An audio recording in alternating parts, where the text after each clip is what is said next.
میں ایک جنات کے ذریعے جادو ہوتا ہے اور ایک جادو وہ ہوتا ہے جس کو ہم شعبت بازی کہتے ہیں. تو شعبت بازی کی پھر دو قسمیں ہیں. ایک وہ جو یوٹیوب پہ آپ کو ویڈیوز نظر آ رہی ہیں جس میں نظر کا دھوکا ہوتا کچھ بھی نہیں ہے, اور ایک شعبت بازی وہ ہے جس کو مسمرزم کہا جاتا ہے, دماغ کو کیپچر کر لیا جاتا ہے. تو یہ ایک جادو کی جو بڑی قسم ہے وہ ہے جنات کے ذریعے جادو. جنات کے ذریعے جادو یہ ہوتا ہے کہ دیکھیں جنات بھی کسی کو نظر نہیں آتے. جنات کیا کرتے ہیں کہ آپ جو ہے نا جنات کو قابو میں نہیں کر سکتے, جنات کسی کے قابو میں نہیں آتے, لیکن جنات میں جو برے جنات ہوتے ہیں ان کی خواہش ہوتی ہے انسان کو نقصان پہنچانا. تو بعض لوگ یہ کچھ ایسا تجربوں کے بعد ایک ہنر سیکھ لیتے ہیں, یا ہنر بھی اس کو ہم نہیں کہہ سکتے بلکہ یہ چیز بھی کوئی بھی کر سکتا ہے, کوئی ہنر نہیں ہے. بعض دفعہ یہ ہوتا ہے کہ آپ جو شیاطین جنات ہیں ان کو خوش کرنے کے لیے کوئی ایسا الٹا کام کرتے ہیں, انتہائی خطرناک اور انتہائی بھیانک کام, جس سے وہ شیاطین جنات خوش ہو جاتے ہیں آپ سے, اور پھر آپ ان کو ایک میسج دیتے ہیں. اس میسج دینے کے مختلف طریقے ہوتے ہیں.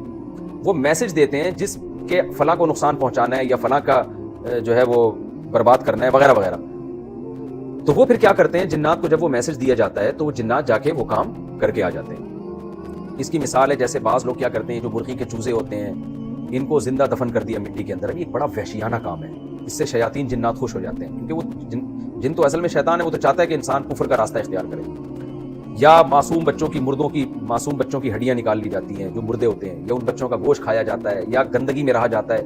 ہر وہ کام جو انسان کے کرنے کے نہیں اور انتہائی وحشیانہ. اس میں بعض لوگ بدبخت یہ بھی کرتے ہیں کہ قرآن کو الٹا لکھتے ہیں, یا معاذ اللہ نقل کفر یہ کہتے ہوئے بھی ڈر لگتا ہے قرآن گندگی سے لکھنا شروع کر دیتے ہیں, خون سے یا گوبر سے, معاذ اللہ اللہ بچائے ایسے جرم سے. تو اس سے کیا ہوتا ہے کہ شیاطین جنات بہت زیادہ خوش ہو جاتے ہیں. تو پھر آپ ان کو ایک میسج دیتے ہیں. اس میسج دینے کے طریقے مختلف ہوتے ہیں. بعض دفعہ اس شخص کا پتلا بنا کے اس کا نام لکھ کے جو ہے وہ اس میں سوئیاں چبو دی جاتی ہیں, جس سے جنات کو یہ میسج ملتا ہے کہ اس شخص کو ہم نے اس طرح سے تکلیف دینی ہے. اب یہ تو جادوگروں کا شعبہ ہے, اس گندگی میں وہی لوگ پڑتے ہیں. تو اس کا نتیجہ یہ نکلتا ہے کہ جنات پھر آپ کے اس میسج پر عمل کر کے اس شخص کو تکلیف دینا شروع کر دیتے ہیں. تو یہ بھی ایک طریقہ ہے. اس میں وہ تکلیف تو نظر آ رہی ہوتی ہے لیکن اس تکلیف کا سبب آپ کو نظر نہیں آ رہا ہوتا, کیونکہ جنات نظر نہیں آتے. تو اس بیس پر بھی اس عمل کو جادو کہا جاتا ہے, کیونکہ میں نے جادو کی ڈیفینیشن آپ کے سامنے یہ بیان کی کہ رزلٹ ہے لیکن اس کے اسباب نظر نہیں آ رہے نا. ڈاکٹر پریشان ہوتے ہیں بندے کو کیا ہو گیا, یہ کیوں کلا بازیاں کھا رہا ہے, یہ کیوں جو ہے اس کو تکلیف کیوں ہو رہی ہے, روزانہ وہ گھل رہا ہوتا ہے. 99% تو نفسیاتی بیماریاں ہوتی ہیں, جنات نہیں ہوتے. لیکن 1% بعض دفعہ جنات بھی ہوتے ہیں جو انسان کو تنگ کر رہے ہوتے ہیں, ان جنات کو میسج دیا ہوتا ہے کسی نے. تو یہ جادو کی ایک قسم ہے. تو ہمارے نبی صلی اللہ علیہ وسلم پہ جو جادو ہوا تھا وہ یہ جنات والی قسم کا جادو تھا. آپ صلی اللہ علیہ وسلم پر جو ہے وہ کنویں کے اندر جادو کیا گیا تھا. سورہ فلق سورہ ناس کی تفسیر میں اس کو ڈیٹیل سے بیان کر چکا ہوں. تو یہ جو پہلی قسم ہے جادو کی, جس میں شعبت بازی ہوتی ہے, جو یوٹیوب پہ ویڈیوز آ رہی ہے, ٹانگ کاٹ کے الگ کر دیا اور پھر جوڑ دیا, اس جادو سے ہر ایک کی نظر دھوکا کھاتی ہے, چاہے عقل مند ہو یا بے وقوف ہو, کیونکہ یہ تو نظر بندی ہے نا ایک طرح کی. اس سے ہر ایک دھوکا کھا سکتا ہے. بڑے بڑے عقل مند لوگ بھی دھوکا کھا سکتے ہیں, کیونکہ آپ جب جائیں چڑیا گھر میں اور دیکھیں گے لومڑی ہے اس کے سر پہ عورت کا سر لگا تو ہر آدمی پاگل ہو جاتا ہے دیکھ کے, یار یہ ہو کیا رہا ہے. تو جب تک اس کی لاجک سامنے نہیں آتی یہ اثر ہر ایک پر ہوتا ہے. دوسری جو قسم میں نے بیان کی کہ دماغ کو کیپچر کر لینا, یہ ہر ایک پر نہیں ہوتا, یہ بہت مشکل ہے. یہ انہی پر ہوتا ہے جو بے وقوف ہوتے ہیں اور انفعال ان کے اندر قوت ارادیہ کو سے متاثر ہونے کا مادہ زیادہ ہوتا ہے. تبھی یہ عورتوں پہ زیادہ اثر ہوتا ہے اس کا. وہ لوگ جن کا مضبوط کانفیڈنس کے مالک ہوں, مضبوط قوت ارادیہ, ان کو آپ جو مرضی کروا دیں ان کو یہ اوٹ پٹانگ چیزیں نظر نہیں آئیں گی کبھی بھی. اس کی میں ایک اور واقعہ سے بات سمجھا دیتا ہوں. ہم ایک دفعہ ایک گاؤں میں گئے تو وہاں ایک قبر تھی. اس قبر کے بارے میں یہ مشہور تھا کہ اس قبر میں ایک بابا ہیں جو بھی قبر کے قریب لیٹتا ہے تو یہ بابا لات مار کے اس کو بھگا دیتے ہیں. تو ہم نے دیکھا جو بھی اس قبر پہ لیٹ رہا ہے واقعی ایک غیبی لات آ رہی ہے, اور وہ بندہ لڑکتا ہوا جا کے قبرستان کی دیوار سے جا کے لگتا تھا, وہ ایسی کلابازیاں کھاتا ہوا جاتا. تو ہم نے کہا ڈرامے بازی ہے, یہاں شیاطین ہیں جو دھکے مار رہے ہیں. تو جس آدمی کی قوت ارادیہ مضبوط ہوگی اس پر شیاطین کا اثر نہیں ہوگا. تو ہمارے ایک طالب علم تھے بہت ہی چھوٹا قد, دبلے پتلے سے, وہ لیٹے تو ان کو کچھ بھی نہیں ہوا. پھر میں لیٹا, مجھے بھی کچھ بھی نہیں ہوا. تو ان لوگوں نے کہا کہ یار یہ تم لوگوں کا عقیدہ صحیح نہیں ہے, اس طرح کی باتیں کی. کمال کی بات یہ ہم دونوں کے بعد جب وہ لیٹے نا جو جن کو پہلے دھکے پڑ چکے تھے وہ لیٹے ہیں, تو اب وہ بھی کلابازی نہیں کھا رہے, ان پہ بھی اثر نہیں ہو رہا. تو وہ اٹھ کے ہمیں کہنے لگے تم لوگوں نے پتہ نہیں کیا کیا, یہاں پہ بزرگ کی کرامت ہی ختم کروا دی, تمہاری نحوست ہے. ہمیں گالیاں دینا شروع کر دی, انہوں نے برا بلا کہنا. ہم نے کہا یہ کوئی کرامت ورامت نہیں ہے, اصل میں یہاں شیطان ہے, شیاطین یہاں ہیں, جنات ہیں. جب جنات نے دیکھا کہ ایک شخص کی قوت ارادی مضبوط ہے تو جنات وہاں سے شارٹ ہو گئے. اب وہ تم پہ بھی اثر نہیں کر پا رہے ہیں. تو جنات کا جادو ہو یا یہ جو مسمرزم والا جادو ہو, یہ عام طور پر ان پر اثر انداز ہوتا ہے جن کی قوت ارادیہ کمزور ہوتی ہے. اس میں مسلم اور غیر مسلم کا فرق نہیں ہے. آپ ہندو ہیں لیکن قوت ارادیہ مضبوط ہے, آپ پہ جادو اثر نہیں کرے گا. آپ مسلم ہیں لیکن عاملوں کے چکر میں پڑے ہوئے ہر وقت جن چڑیل بھوت سے ڈر لگا ہوا ہے تو آپ پر اثر ہو جائے گا. لوگ سمجھتے ہیں نیک آدمی پہ اثر نہیں ہوتا, اس کا نیک سے تعلق نہیں ہے. آپ تہجد گزار بھی آپ پہ جادو اثر کر جائے گا. ہاں یہاں ایک سوال پیدا ہوتا ہے کہ میں بار بار یہ کہہ رہا ہوں جن کی قوت ارادیہ مضبوط ہو ان پہ یہ اثر نہیں ہوتا جادو کا, تو ہمارے نبی صلی اللہ علیہ وسلم پہ جادو کا اثر کیوں ہو گیا؟ جنات والا جادو ہمارے نبی پر کیا گیا تھا. اور موسیٰ علیہ السلام پہ جادو کا اثر کیوں ہو گیا؟ موسیٰ علیہ السلام پر جو جادو ہوا تھا وہ دوسری قسم کا جادو تھا, مسمرزم والا جادو نا, کہ انہوں نے قوت خیالیہ پہ قبضہ کر لیا اور لوگوں کو یہ دکھا دیا اپنے جادو کے زور سے مسمرزم کے ذریعے کہ یہ لاٹھیاں سانپ بنی ہوئی ہیں, حالانکہ وہ حقیقت میں سانپ نہیں بنی تھی. انہوں نے کیپچر کر لیا. تو سوال پیدا تھا موسیٰ علیہ السلام پہ اثر کیوں ہو گیا, حالانکہ ان کی تو قوت ارادی بڑی مضبوط تھی. اس کا جواب یہ ہے کہ یہ اثر اللہ نے ایک حکمت سے ہونے دیا, کیونکہ یہاں ایک معجزہ ظاہر کرنا تھا. اگر موسیٰ علیہ السلام پہ خوف طاری نہ ہوتا, بالکل کانفیڈنس کے ساتھ کھڑے ہوتے, تو فرعون نے جو یہ الزام لگایا نا کہ یہ نورا کشتی ہے, اس الزام کو لوگ برحق سمجھنا شروع کر دیتے. لوگ کہتے ہیں کہ واقعی دیکھو موسیٰ علیہ السلام پہ تو کوئی اثر ہی نہیں ہوا, اس کا مطلب وہ یہ جانتے تھے کہ یہ جادو ہے اور یہ حقیقت نہیں ہے, تو اور جادوگر ہی جان سکتا ہے کہ یہ جادو ہے, اس کا مطلب معاذ اللہ یہ بھی جادوگر ہے. تو اس لیے اللہ نے موسیٰ علیہ السلام پہ اس کا اثر کروا دیا, اور موسیٰ علیہ السلام کے دل میں بھی خوف پیدا ہوا, گھبرانے لگے کہ یہ کیا ہو رہا ہے بھائی, یہ سانپ میری طرف لوٹ رہے ہیں. تو اس حکمت سے موسیٰ علیہ السلام پر اس جادو کا اثر ہوا ہے. تو اسی طرح ہمارے پیغمبر صلی اللہ علیہ وسلم پر بھی یہودی الزام لگاتے تھے کہ آپ جادوگر ہیں, تو اللہ نے آپ پہ جادو کا اثر ہونے دے دیا تاکہ لوگوں کو یقین آ جائے کہ آپ جادوگر نہیں ہیں. کیونکہ جادوگر پہ جادو کا اثر نہیں ہوتا, وہ تو حقیقت سمجھ رہا ہوتا ہے, وہ توڑ کر لیتا ہے, کچھ بھی کر لیتا ہے. تو یہ حکمت تھی, ورنہ جادو اتنے آرام سے نہیں ہوتا جتنا لوگوں نے فرض کر لیا. نہ کسی پہ جنات بھیجنا اتنا آسان ہے, نہ کسی پہ مسمرزم کرنا اتنا آسان ہے. آپ کی قوت ارادی مضبوط ہے تو یہ چیزیں اثر نہیں کرتی ہیں. میں نے آپ کو جنات والا واقعہ وہ قبرستان کا سنایا کہ میں لیٹا ہوں تو ہم پہ تو کچھ بھی نہیں ہو رہا, حالانکہ جو ہم سے پہلے لیٹے تھے وہ تو ہم سے زیادہ دیندار تھے. میرا خیال ہے جہاں تک ان کی بڑی داڑیاں تھیں, تہجد گزار نمازی لوگ تھے, مگر ان پہ لڑکیاں لگ رہی ہیں. اس کا قوت ارادی سے تعلق ہے. جنات وہاں بوریا بستر گول کر کے چلے جاتے ہیں. تو اچھا, اب آخری بات, جلدی سے وقت ہمارا جو ہے نا وہ تھوڑا رہ گیا ہے. تو یہاں ایک بات اہم سمجھنا ضروری ہے, ایک آخری بات جو جادو سے متعلق ہے, کہ کیا جادو سے کسی چیز کی حقیقت کو بھی چینج کیا جا سکتا ہے یا نہیں. یہ بھی ایک بہت اہم ٹاپک ہے. پہلا تو یہ خوب سمجھ لیں کہ جادوگروں سے ڈرنے کی بالکل ضرورت نہیں ہے. جس طرح آج عاملوں کو مسلط کر لیا ہے نا, فلاں پہ جن, فلاں پہ چھوڑے, 99% بھی نہیں بلکہ 99.9% نفسیاتی کیسز ہوتے ہیں جن کو لوگ جادو سمجھ رہے ہوتے ہیں عاملوں کے کہنے سے. میرے پاس نفسیاتی ڈاکٹرز آتے ہیں, انہوں نے مجھے بتایا کہ کتنے کو عاملوں نے کہا تھا کہ یہ جن ہے, ہم نے میڈیسن سے ان کا علاج کیا اور الحمدللہ وہ ٹھیک ہو گئے. یہ عاملوں کی باتوں میں کبھی بھی نہ آئے. تو آپ یہ کہہ سکتے ہیں کہ حضرت یعنی سورہ بقرہ میں ہے کہ جادو کے زور سے جادوگر جو ہے, بنی اسرائیل میں جو جادوگر تھے میاں بیوی میں لڑائی ڈلوا دیا کرتے تھے. اس کا مطلب جادوگر کو اتنی طاقت ہے کہ وہ میاں بیوی میں لڑائی بھی ڈلوا دے. دیکھیں, شعبدے بازی کے ذریعے غلط فہمیاں پھیلائی جا سکتی ہیں. ایک چیز ہے نہیں, آپ نے کچھ خفیہ اسباب اختیار کیے, شوہر بدگمان ہو گیا بیوی سے, کچھ ایسی چیز بیوی نے دیکھ لی جس سے بیوی بدگمان ہو گئی شوہر سے, تو یہ شعبدے باز لوگ یہ کام کر سکتے ہیں. تو اس میں وہ شعبدے بازی والا جادو بھی ہو سکتا ہے, اس سے مراد مسمرزم بھی ہو سکتا ہے, اس سے مراد جنات بھی ہو سکتے ہیں. شیاطین بعض دفعہ وسوسے ڈالنا شروع کر دیتے ہیں, تو خام میں اچھی بھلی بیوی کے بارے میں الٹے وسوسے آتے ہیں. لوگ ہوتے ہیں نا وہمی, تو یہ کام شیاطین کرتے ہیں. ورنہ جادوگر کے پاس حقیقت میں اتنی پاور نہیں ہے کہ جب چاہے میاں بیوی میں طلاق ڈلوا دے. اگر ایسا ہوتا تو یہ تو دنیا میں عذاب کھڑا کر چکے ہوتے اب تک. جادوگر کسی سیاسی لیڈر, اچھا یہ بھی ذہن میں رکھیں, جادو کا اثر عام طور پہ 99.9% مشہور لوگوں پہ نہیں ہوتا. جادو کا اثر حکمرانوں پہ نہیں ہوتا, کیونکہ وہاں تک ان کو اللہ نے طاقت نہیں دی ہے کہ اتنے پاورفل ہو جائیں. تو جن لوگوں میں کانفیڈنس ہوتا ہے ان پہ اثر نہیں ہوتا. تبھی آپ دیکھیں ہزاروں جادوگر جنہوں نے موسیٰ علیہ السلام کو دکھایا کہ لاٹھیاں سانپ بن رہی ہیں, فرعون کا کچھ نہیں بگاڑ سکے وہ. ورنہ وہ فرعون کو کہتے ہیں کہ ہم اتنے زبردست ہیں کہ ہم نے جب لاٹھیوں کو سانپ بنا دیا تو ہم یہ اب ساری لاٹھیاں تیری طرف بھیجیں گے اور سانپ بن کے تجھے کاٹ کے کھا جائیں گی. کچھ بھی نہیں کر سکے وہ فرعون نے ان کو قتل کر دیا. اور آج بھی دیکھ لیں, سیاسی لیڈر ایک دوسرے کے خلاف تقریریں کر رہے ہوتے ہیں, کہیں بھی کسی کے پاس کوئی جادوگر نہیں ہوتا کہ جادو کے زور سے مسلم لیگ کی حکومت ختم کرا دی, یا مسلم لیگیوں نے جادوگروں کے زور سے پی ٹی آئی کی حکومت ختم کرا دی ہو. ایسا کچھ بھی نہیں ہوتا. تو یہ جادوگروں کو اتنا نہ باپ بنائیں اپنا, کیونکہ آج ہر خاندانی جھگڑے میں الزام لگا دیا جاتا ہے فلاں نے جادو کیا, فلاں نے یہ کیا, فلاں نے یہ کیا. یہ سب ڈرامے بازی ہے.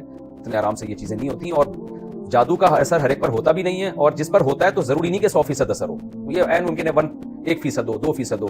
اتنا زیادہ ان چیزوں سے گھبرانے کی ضرورت نہیں ہے. جو لوگ ان چیزوں سے زیادہ گھبراتے ہیں, ان چیزوں سے زیادہ پڑھتے ہیں, انہیں پر زیادہ اثر ہوتا ہے ان چیزوں کا. اچھا, یہاں ایک اہم بات جو میں آپ کے سامنے عرض کروں کہ کیا جادو کے زور سے کسی چیز کی حقیقت کو بھی چینج کیا جا سکتا ہے؟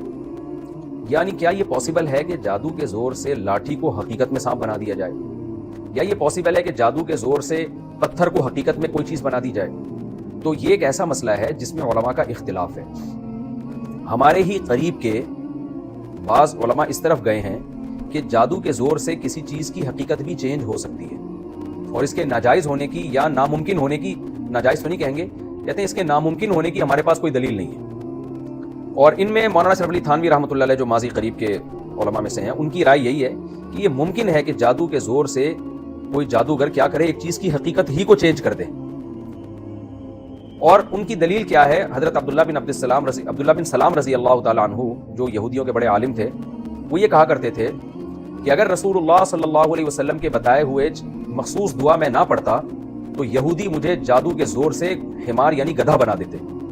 اس حدیث سے بعض علماء نے استدلال کیا ہے کہ بھئی اس سے پتہ چلتا ہے کہ بعض دفعہ جادو اتنا پاورفل ہوتا ہے کہ انسان کو وہ جانور بھی بنا سکتا ہے۔ لیکن دوسری طرف دوسرے علماء ہیں جیسے امام ابو بکر الجساس رحمہ اللہ تعالیٰ، بہت بڑے مفسر قرآن گزرے ہیں وہ، ان علماء کی رائے یہ ہے کہ یہ ممکن نہیں ہے کہ جادو کے زور سے کوئی چیز حقیقت میں ہی چینج ہو جائے، اور ان کے بھی مضبوط دلائل ہیں۔ ان کی دلیل قرآن مجید کی یہ آیت ہے۔ وہ کہتے ہیں قرآن یہ کہہ رہا ہے کہ جادوگروں نے جب رسیاں پھینکی ہیں اور وہ سانپ بن کے دوڑنے لگی ہیں، سحروا اعین الناس، انہوں نے جادو کیا، اور کیسا؟ وجاؤوا بسحر عظیم، بہت بڑا جادو لے کر آئے۔ تو اس بہت بڑے جادو کے بارے میں بھی قرآن کہہ رہا ہے یخیل الیہ من سحرہم، لوگوں کو ایسا لگا کہ یہ رسیاں سانپ ہیں، حقیقت میں سانپ نہیں تھی۔ تو کہہ رہے ہیں اتنا بڑا جادو بھی رسیوں کو حقیقت میں سانپ نہیں بنا سکا، تو اور کون بڑا جادوگر ہے جو آئے اور کہے کہ میں حقیقت میں یہ کر سکتا ہوں، میں انسان کو گدھا بنا سکتا ہوں۔ اتنے بڑے جادو کے بارے میں قرآن کہہ رہے ہیں صرف خیالی پلاؤ تھی، یہ حقیقت میں کچھ نہیں تھا۔ اس کا جواب جو دوسرے علماء ہیں نا جو کہتے ہیں کہ نہیں حقیقت بھی چینج ہو سکتی ہے، وہ یہ کہتے ہیں کہ بھئی قرآن نے یہ کہا ہے کہ یہ بہت بڑا جادو تھا، یہ تو نہیں کہا کہ دنیا کا سب سے بڑا جادو تھا، تو عین ممکن ہے اس سے بھی بڑا جادو ہو جو حقیقت میں بنا دے۔ لیکن میرا جو اس بارے میں موقف ہے وہ یہی موقف ہے کہ اگر ہم قرآن و سنت کو اور مشاہدے کو دیکھتے ہیں تو ہمیں یہ بات واضح معلوم ہو جاتی ہے کہ جادو کے زور سے چیزیں حقیقت میں چینج نہیں ہو سکتی۔ دیکھیں حضرت مولانا اشرف علی تھانوی رحمۃ اللہ علیہ کی جو رائے تھی نا، اس رائے کی بیس تھی یہ عبداللہ بن سلام رضی اللہ تعالیٰ عنہ والا واقعہ کہ وہ یہ کہتے تھے کہ مجھے یہودی گدھا بنا دیتے۔ تو ہماری رائے یہ ہے کہ یہاں حقیقت میں گدھا نہیں بنا دیتے، بلکہ یہ بھی ممکن ہے کہ ایسا بنا دیتے دیکھنے میں انسان گدھا لگنے لگتا، جیسے جادوگروں نے رسیوں کو سانپ بنا دیا، کیا مطلب دیکھنے میں وہ سانپ لگ رہی ہیں۔ تو یہاں یہ تعویل ممکن ہے، اس لیے کہ اگر ہم یہ تعویل نہیں کرتے اس پہ بڑے بڑے اشکالات ہوتے ہیں۔ بڑے بڑے اشکالات یہ ہوتے ہیں کہ آج تک کوئی ایسا واقعہ ٹھوس ثبوت کے ساتھ ہمارے سامنے موجود نہیں ہے جس میں ہم یہ کہہ سکیں کہ کسی جادوگر نے حقیقت میں کسی چیز کو چینج کر دیا ہے۔ مولانا اشرف علی تھانوی رحمۃ اللہ علیہ اس کا جواب یہ دیتے ہیں کہ بھئی پوری دنیا کس نے گھوم کے دیکھا ہے، لیکن آج کے دور میں سوال یہ ہوتا ہے کہ آج الیکٹرانک میڈیا نے دنیا کو ایک گاؤں کی طرح بنا دیا ہے، ایک چھوٹی سی کالونی کی طرح بنا دی ہے۔ دنیا میں کہیں اگر ایسا ہو رہا ہوتا کہ جادو کے زور سے ایک جادوگر ایک چیز کی ماہیت کو چینج کر رہا ہوتا تو ہمارے سامنے تو آتا نا، پوری دنیا الیکٹرانک، کوئی ایک تو یوٹیوب پہ ویڈیو آتی ہے اور پتہ چلتا کہ یہ دیکھو حقیقت میں کر کے دکھا رہا ہے، تو یہ عقلاً ممکن معلوم نہیں ہوتا۔ اور قرآن اگرچہ یہ کہہ رہا ہے کہ یہ بڑا جادوگر تھا، قرآن یہ نہیں کہہ رہا کہ سب سے بڑا جادوگر تھا، لیکن اتنا تو پتہ چل گیا کہ جس جادو کو قرآن کہہ رہا ہے بہت بڑا جادو تھا، اور موسیٰ علیہ السلام کے مقابلے میں وہ جادو لایا گیا، اور اس دور میں جادو اپنے عروج پر تھا، تبھی تو حضرت موسیٰ کو ایسے معجزے دیے گئے جو جادوگروں کی سمجھ میں آئے۔ اس دور میں بھی کوئی ایسا جادو نہیں کر سکا کہ حقیقت میں لاٹھی کو سانپ بنا دے۔